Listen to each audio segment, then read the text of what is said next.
Добрый день, я Улдис Шенбергс, дипломированный лесохозяйственник и 28-летним стажем. Про защиту молодняка от лесных парокопытных надо думать уже после первого года после посадки. Это надо делать осенью, в конце сентября, начале октября, в бездождевом периоде.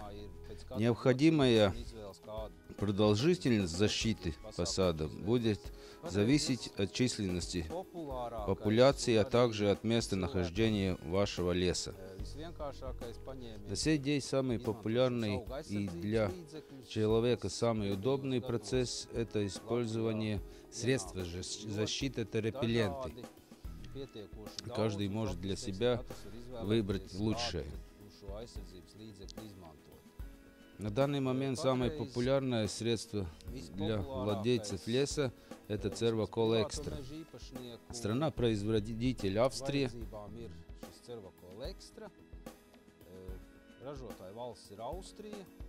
Средство пастообразное вещество, готовое к употреблению в 5-килограммовой упаковке. Эта упаковка предназначена для смазки 1,5 до 2500 саженцев. Способ употребления очень простой, как и состав данного изделия. Основа состоит из кварцевого песка, который не вреден никому.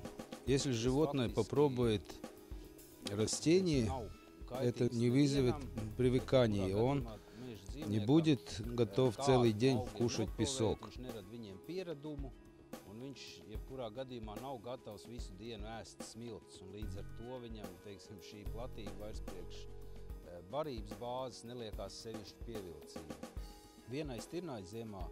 Однако суля зимой употребляет до 130 кг древесной пищи, один олень до 650 кг, один лось почти 2,5 тонны.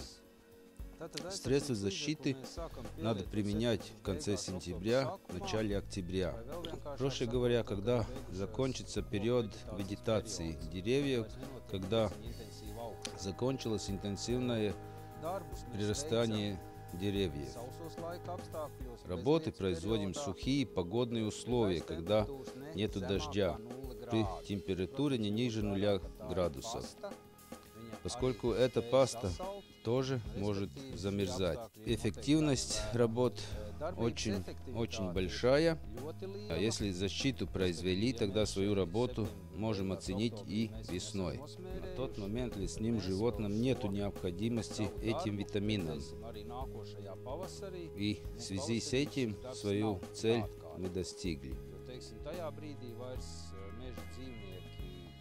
Pārtikā sevišķi necenšas izmantot šos vitamīnus, un līdz ar to, mēs to savu mērķi esam panākuši, un augus esam pasargājuši. Мы должны понимать, что работу производим в перчатках. Какого цвета не имеет значения, желательно, чтобы они были резиновыми, чтобы мазочный материал не просачивался.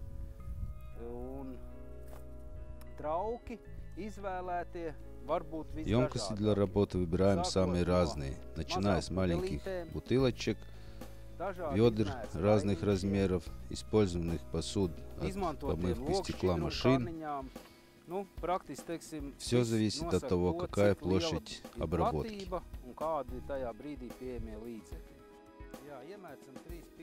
Берем небольшой объем защитной пасты, размазываем для равномерности и наносим на макушку деревца.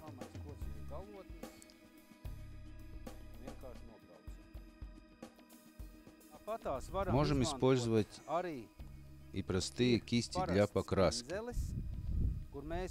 Наносим защитное средство, таким образом смазываем макушку деревца.